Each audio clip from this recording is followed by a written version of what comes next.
This is Good Morning Indiana, working for you. It is 5 o'clock here on your Tuesday. Good morning to you. I'm Lauren Casey. And I'm Meredith Barrick. Here's what's making headlines on this first day of April. This morning, we're continuing to monitor the latest on the impact COVID-19 is having on the Hoosier State. Working for you, we break down the latest information from state leaders. Plus, stay-at-home orders have kids turning to technology more than ever, and parents may be questioning if they're getting too much screen time. We're getting answers from a pediatrician about how to balance it all. And a northern Indiana facility that shut its doors due to the coronavirus is back open this morning. How they are working together to put Hoosiers back to work while helping protect healthcare workers on the front lines.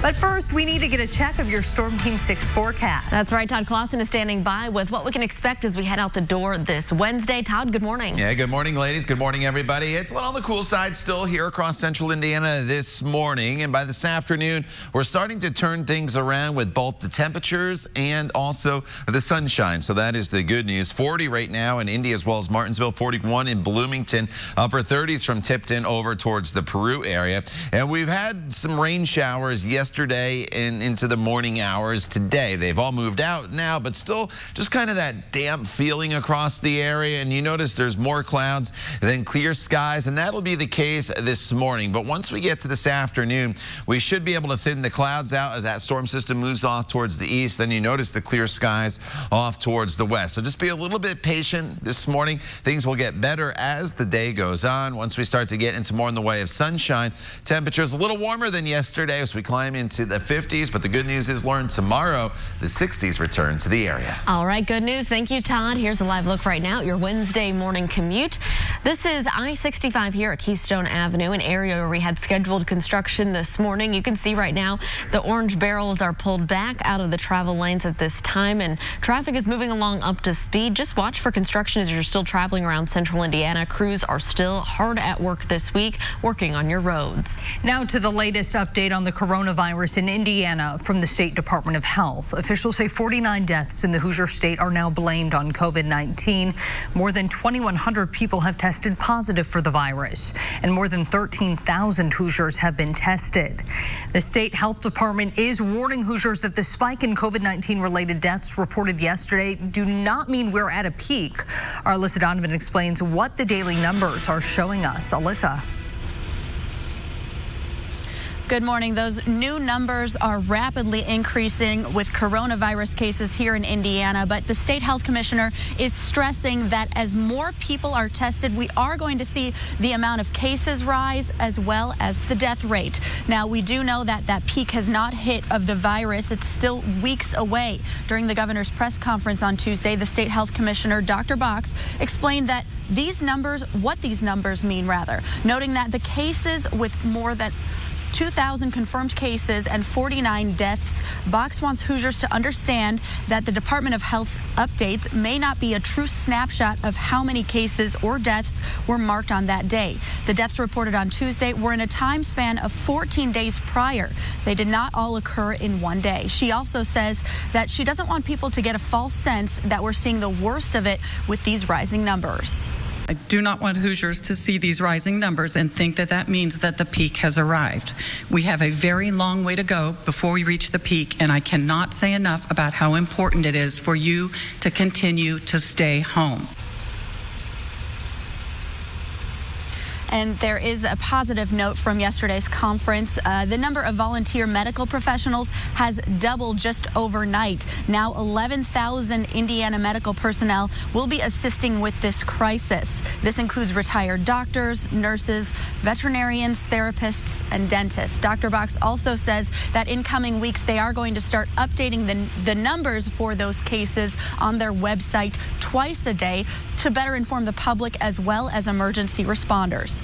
Reporting live, Alyssa Donovan, RTV6. Alyssa, thank you. As COVID-19 cases continue to rise across the state, RTV6 is finding out how local hospitals are responding. We spoke to an IU doctor with IU Health, Dr. Cole Beeler. He's just one of the many healthcare professionals caring for patients and ready for more. He tells us as there are now enough gowns, gloves, and masks to meet the need, there are also enough ICU beds, but they are starting to fill up quickly. The hospital is adding more to keep up with that demand. We are getting some modeling together that looks like we should be able to meet this surge and have enough resources to get through it. While Dr. Beeler says IU Health has enough supplies right now, the hospital system is accepting donations of personal protective equipment. Several others are as well. You can find a full list on our website, theindychannel.com. While we're all practicing social distancing, health officials with Riley Hospital for Children are reminding parents not to let the electronics take over. Our Kelsey Anderson joins us now with advice from a pediatrician. Kelsey. It can be easy right now to hand the kids the iPad or the gaming system, anything that will keep them entertained right now while we're practicing social distancing. But experts are reminding all of us to keep our screen time limited. I spoke to Dr. Rebecca Dixon with Riley Children's Hospital, and she says as a mother of 4, she understands it can be hard to work and keep kids entertained and out of trouble all day long.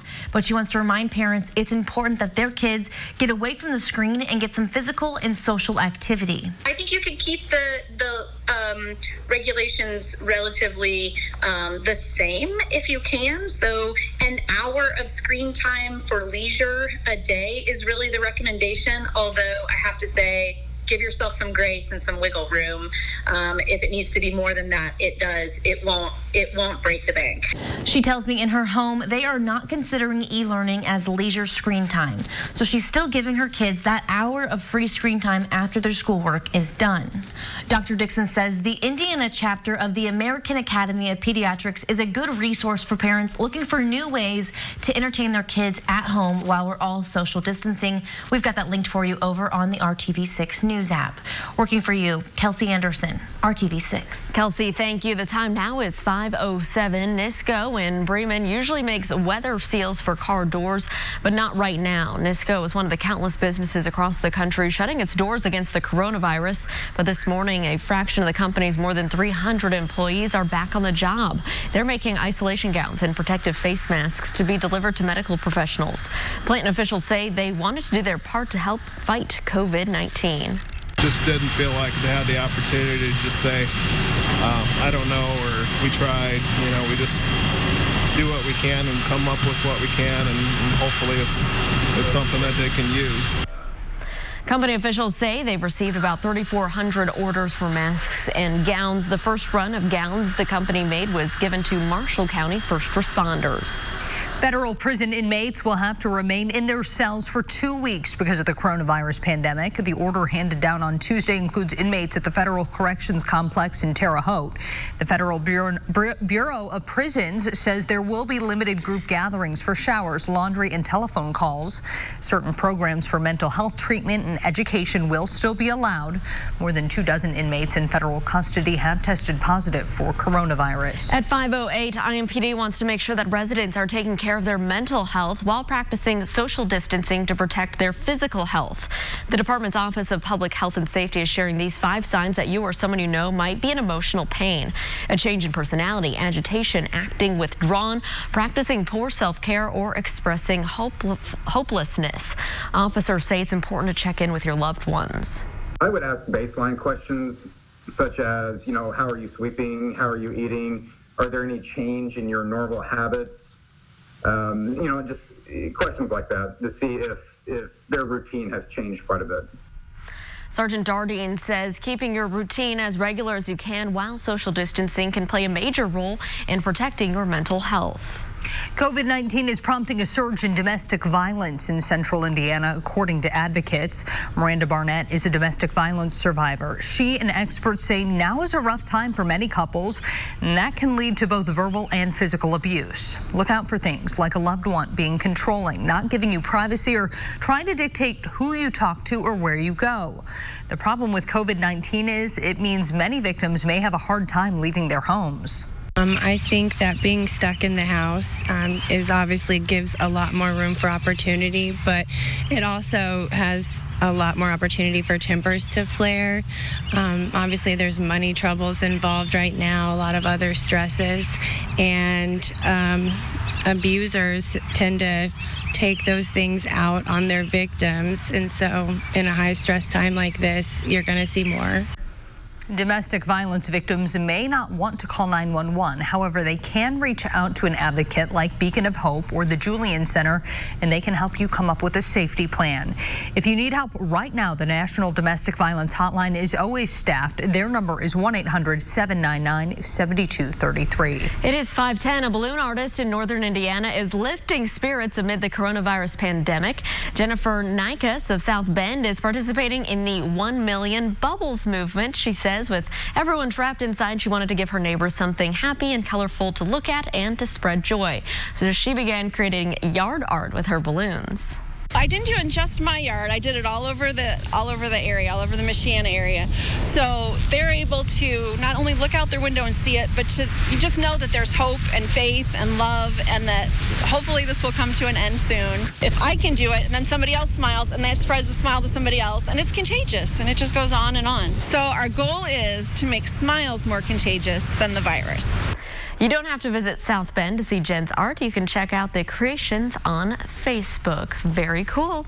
All right, as folks are heading out there today, maybe to put some smiles on faces, Todd, the weather is warming up, and that'll cheer people up, I think. You know, we will start a bit of a warming trend, and it really starts today, and then tomorrow is when it really starts to kick in across the area. This morning, there's still a damp feel this morning. There's still kind of a cool feel with temperatures that are going to be hovering right around 40 degrees throughout the course of the morning. And by 8 a.m. we should be right around 40 degrees with skies that are still mostly cloudy. You notice the skies were trying to clear a little bit here throughout the overnight hours, but the clouds are filling back in, and we'll deal with these clouds throughout a good chunk of the morning hours, and then eventually the clearer skies off to our west. That'll start to bring some better weather into the forecast later on this afternoon. Highs today should climb into the 50s for just about everybody. Low 50s to the north, mid 50s to the south. Tomorrow, though, we make the jump into the 60s. Once there, we stay there for a little while. More on that coming up in just a few minutes. Todd, thank you. President Trump says the country should prepare for 100,000 deaths from the coronavirus.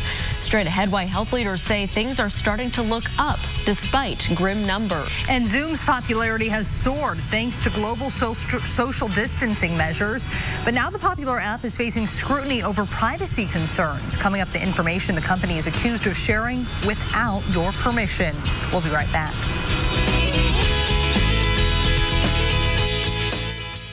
Returns Thursday on ABC.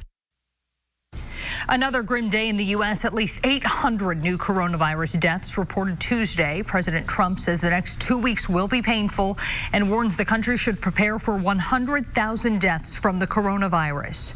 Right now, each state is facing different peaks at different times, underscoring the challenges of the uniform national response. Nadia Romero has the latest from Washington. We're all in search of the apex and the other side of the mountain. A field hospital in Manhattan's Central Park and the USNS Comfort getting ready to help New York City's overtaxed hospitals.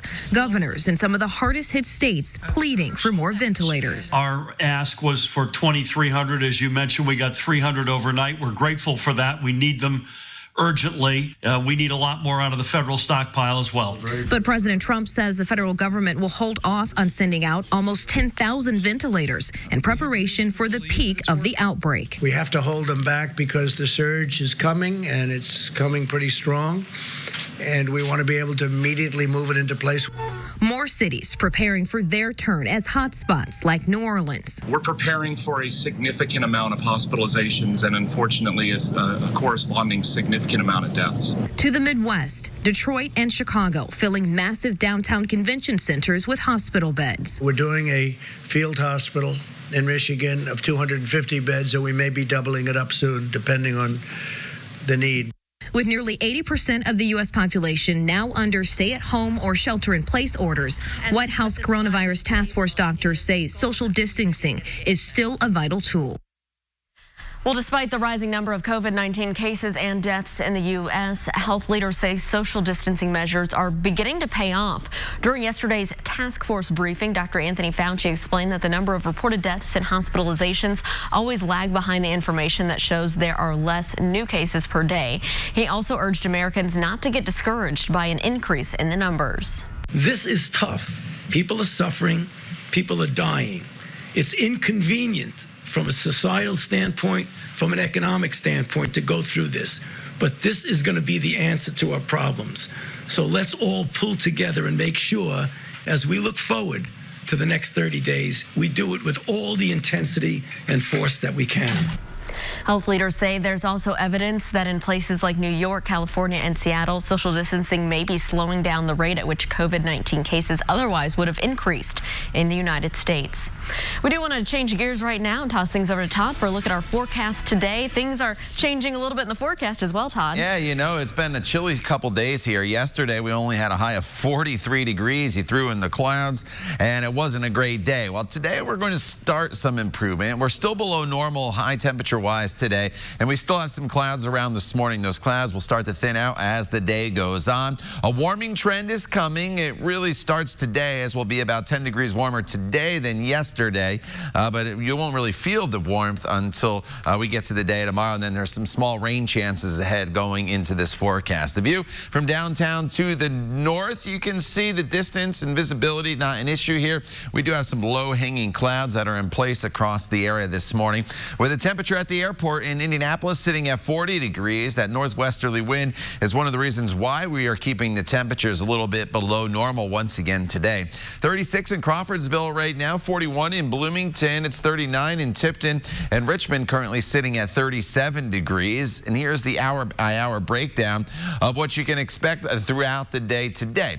You notice we have clouds this morning, and then we'll get into a little bit of sunshine, but the skies really don't clear until probably closer to sunset and then beyond. And as far as temperatures go, while the clouds are a little thicker this morning, temperatures really don't move a whole lot. We're in the low 40s, and then eventually as those clouds thin a bit, we'll see temperatures climb up into the 50s across most of the area. The rain from last night, which was a few spotty showers, moves off to the east. That'll kind of pull the moisture with it as well, and that'll set us up for at least a brighter afternoon. I think this morning is going to be pretty cloudy, a little more in the way of sunshine this afternoon, although it should be hit or miss. And the further west you go, probably a little better chance of seeing that sunshine compared to eastern locations. Going forward in this forecast, we're going to go through 3 days here pretty quickly, and I think you're going to like pretty much all of them.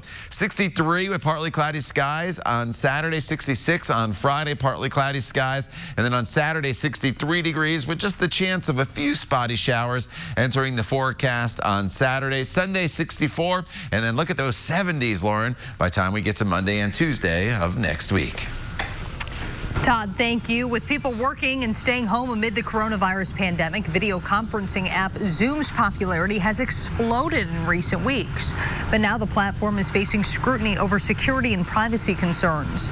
On Monday, Zoom was hit with a class action lawsuit accusing it of failing to properly safeguard user data. The suit claims the company's app shared user data with third parties without permission. In addition, the FBI says it has received numerous reports of Zoom video conferences being disrupted and hijacked. Zoom has not commented on the lawsuit, but says it has changed its data sharing practice. At 5:21, Facebook is trying to make it easier for neighbors to help each other during the coronavirus pandemic. The social media platform is rolling out a new feature. It's called Community Health, and it allows users to post requests or offers to do things like pick up groceries, run errands, or donate to fundraisers. You'll be able to see these posts within a 50-mile radius of your home. Facebook says it decided to implement the feature because it noticed users were already offering or asking for help, and it wanted to make the process a little bit easier. Community Health is scheduled to roll out in the U.S., UK, France, Australia, and Canada in the coming days. A British man has officially been named the oldest man in the world at 112 years old. Coming up, what he says is his secret to long life. And a local doctor is holding a pop-up drive-through coronavirus testing site. At 5:30, who is eligible and what you need to know before you get tested. We'll be right back.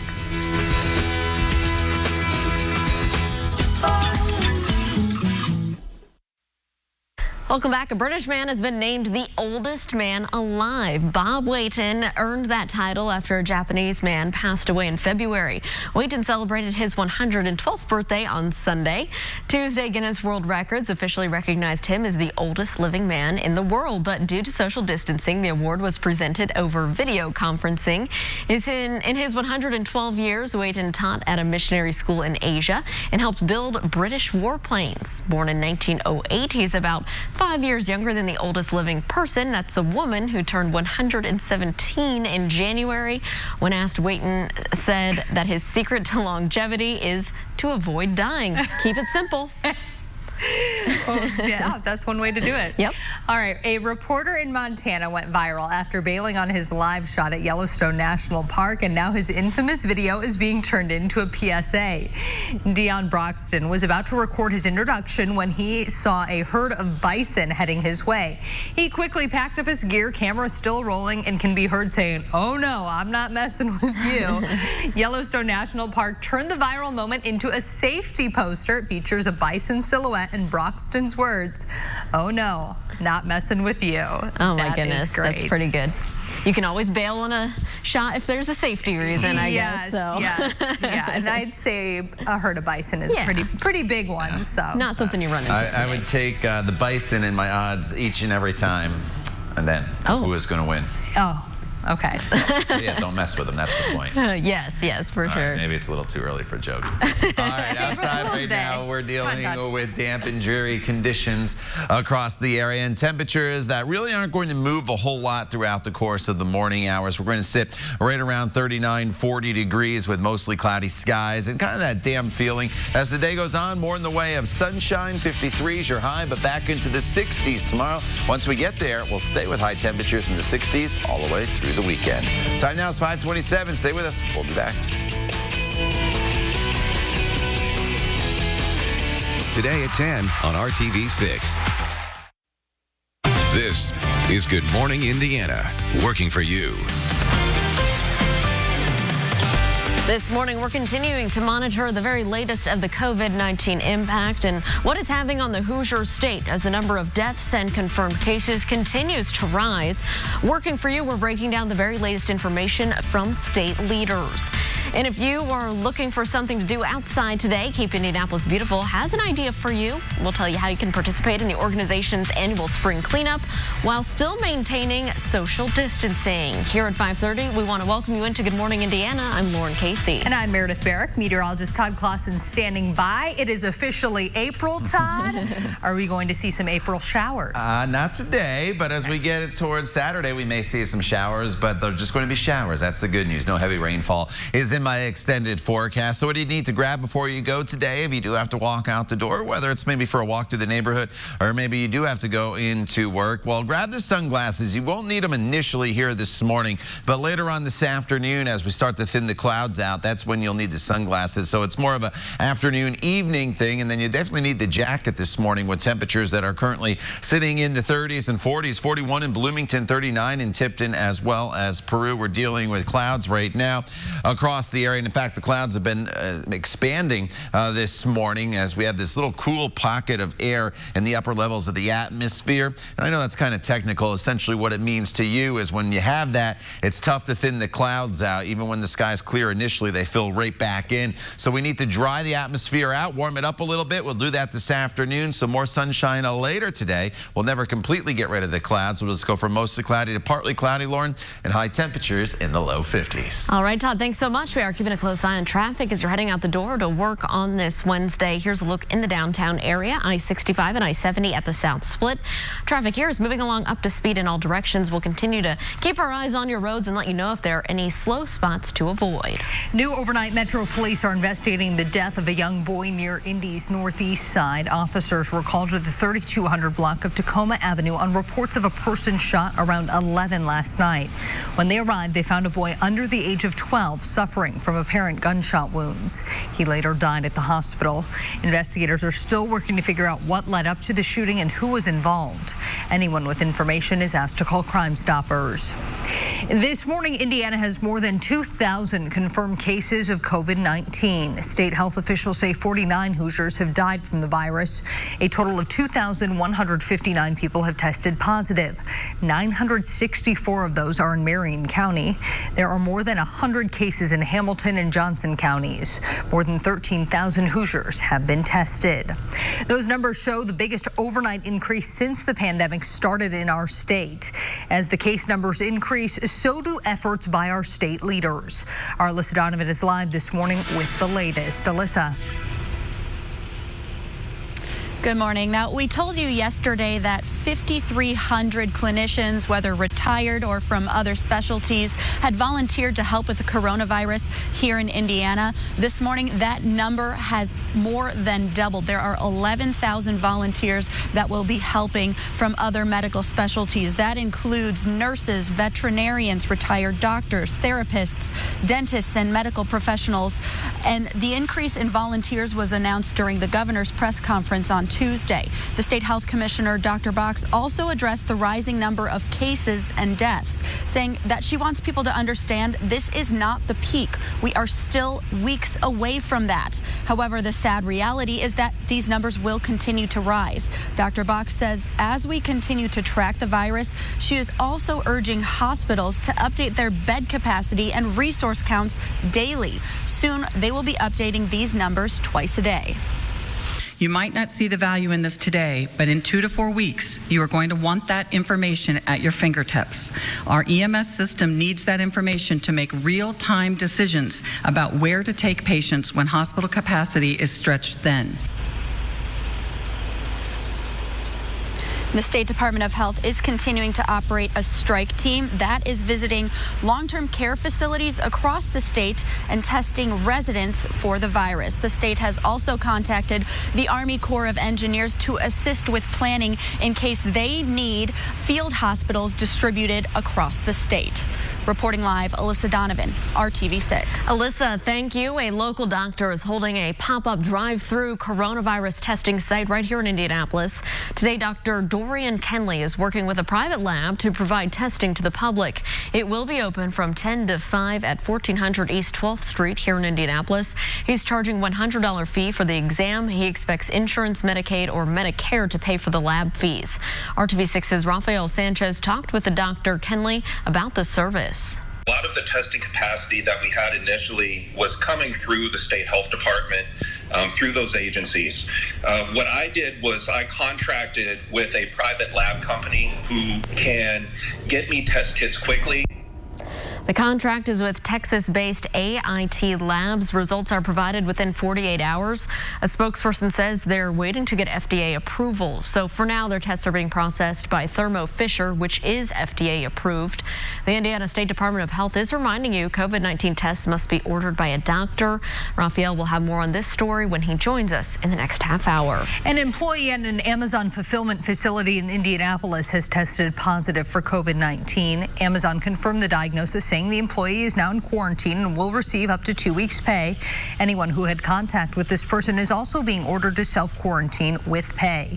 Amazon says they've also increased sanitizing at all of its sites, and they're implementing steps to ensure social distancing. From depression to domestic violence to organ transplants, the impact of COVID-19 is raising many health and safety concerns that are not directly related to the virus. Life-saving surgeries are not stopping during the pandemic, but some people on the transplant list are worried. Richard Waltman reached out to RTV6 with questions about whether he'll stay on track to get a new heart and a kidney. We took his concerns to Indiana Donor Network. COO Steve Johnson says the network is taking steps to keep recipients safe. The organization is working with the State Department of Health to make sure that donors are tested for the virus. We certainly don't want to pass on a virus to someone who is immunosuppressed as a recipient. That is a very, very dangerous thing, and so we're really looking out for those recipients. RTV6 also reached out to Ascension St. Vincent. The hospital says the post-transplant process has been modified to include virtual consultations. Amid the calls for more health workers during the pandemic, students planning to go into the medical field have had that training interrupted. The same is true for Marion nursing student Joe Titus. He says his in-person classes stop March 16th, but like other courses, they're doing their clinicals online so students can still graduate in May. The Indiana State Board of Nursing also says it is streamlining the way nurses are tested and licensed during the COVID-19 outbreak. Titus says he is ready to be on the front lines. As I am a young, healthy nurse, I can put my best foot forward, and if I happen to contract the virus or a future pandemic like this, I could fight it off better than some people. To help with the pandemic, Governor Holcomb signed an executive order allowing medical students to apply for a temporary license in the state. Recently retired medical professionals are also able to apply. While we are practicing social distancing, health officials with Riley Hospital for Children are reminding parents not to let electronics take over. Our Kelsey Anderson is joining us now with some advice from a pediatrician. Right now, we're all working to find our temporary new normal, and trying to work in your home office plus entertaining the kids can be difficult, and you might be tempted to give them a little extra screen time. But health experts are reminding all of us to keep screen time limited. I spoke with Dr. Rebecca Dixon with Riley Children's Hospital. As a mother of 4, she says she understands it can be hard to work and keep kids entertained and out of trouble all day long. But she wants to remind parents it's important that their kids get away from the screen and get some physical and social activity that doesn't involve interacting with the neighbors. Even though it's really tempting right now to let your kids go out and play with the neighbor kids down the street, if we really are going to keep this virus as contained as possible, it really is important to keep your kids from going down the street and playing with the kids down the street. Dr. Dixon says the Indiana chapter of the American Academy of Pediatrics is a good resource to look for new ways to entertain their kids. 3, 2, 1. Dr. Dixon says the Indiana chapter of the American Academy for Pediatrics is a good resource for parents looking for new ways to entertain their kids.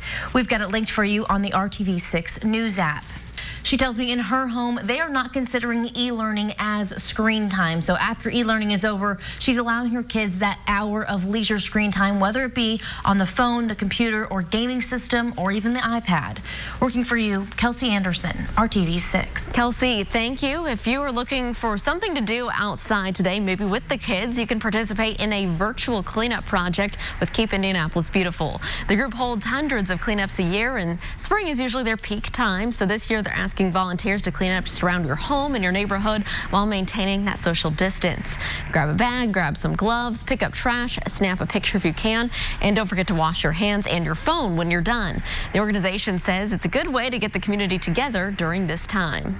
I want to make it really simple to get as many people involved. And I mean, imagine if all 800,000 plus people in Indianapolis went outside for just 10 minutes and picked up litter, how clean and amazing that would be for the community. Again, the virtual cleanup is happening this afternoon at 12:15, wherever you are.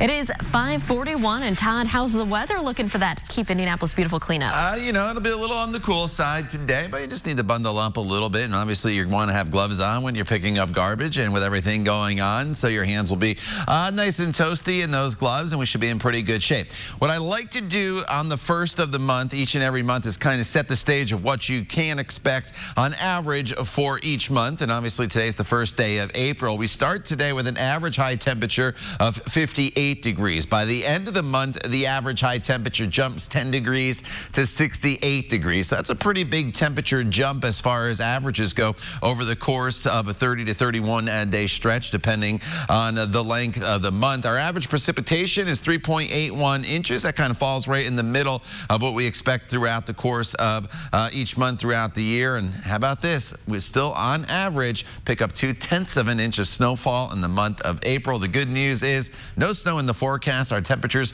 are trending above normal. We'll talk more about that coming up in just a few minutes. All right, Todd, thank you. It can be hard to remember that there are people, loved ones, behind the statistics and numbers connected to the coronavirus. After the break, families are sharing their stories of what it's like to lose a loved one to the virus.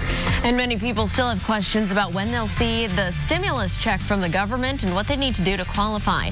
After the break, we're answering those questions and more. It is 5:42 on your Wednesday. Stick around. We'll be right back. About to fix it. At 5:45 every day, we're thrown numbers and statistics about the coronavirus, and it can be hard to remember that there are people, loved ones behind those numbers.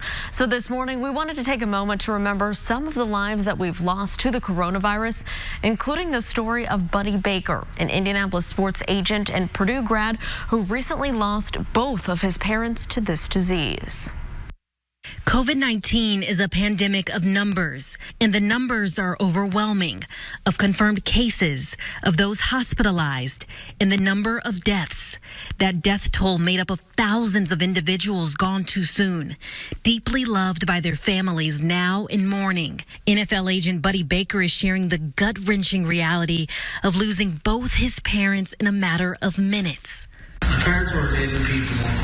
They were married 51 plus years. They passed away 6 minutes apart. Just a few weeks ago, they were in perfect health. We live in a world of it can't happen to me, it can't happen to us, it can't happen to my family.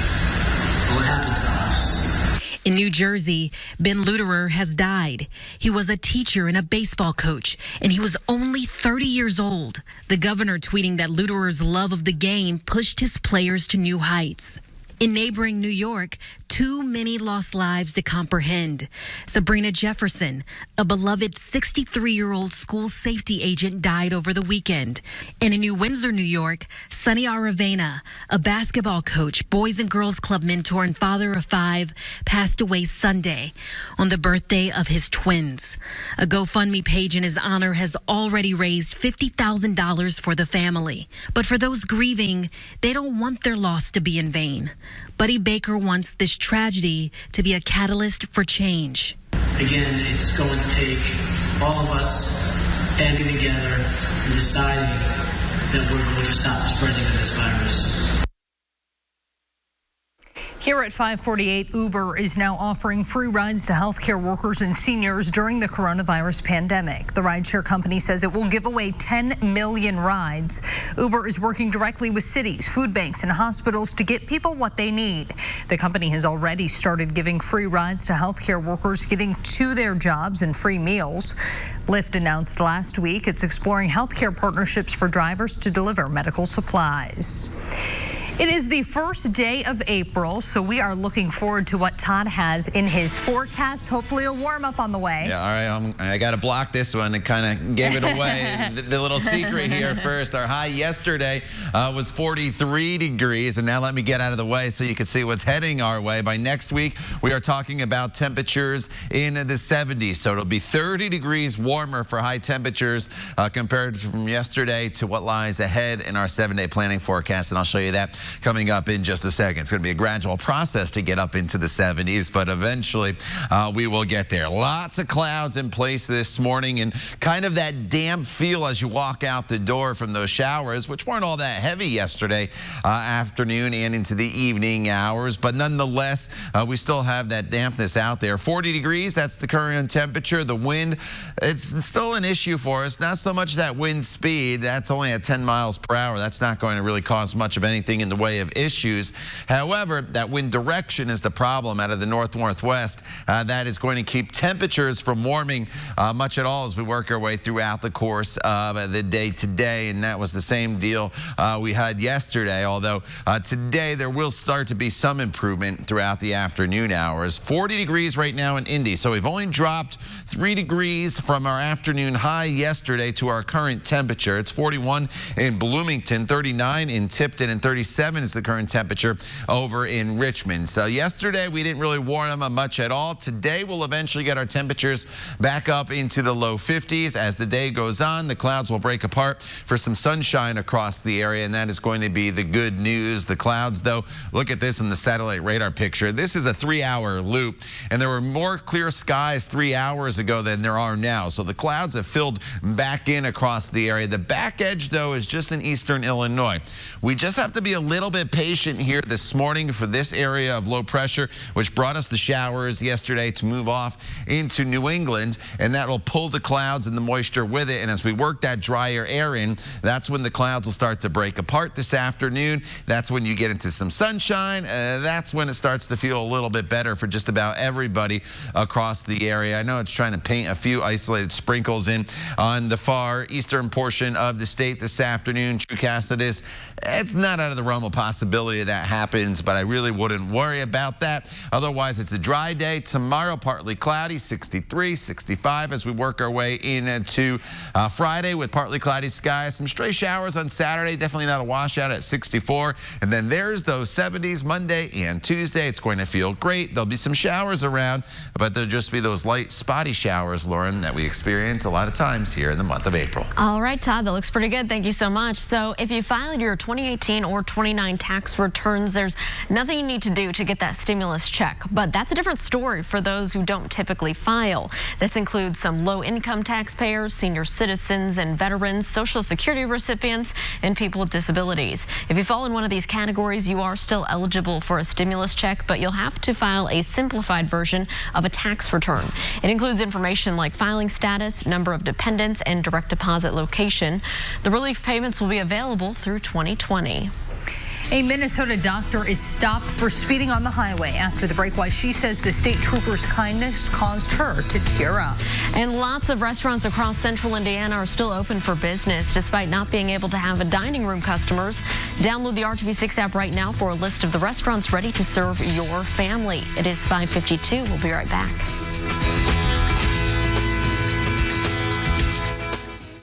Was we even there?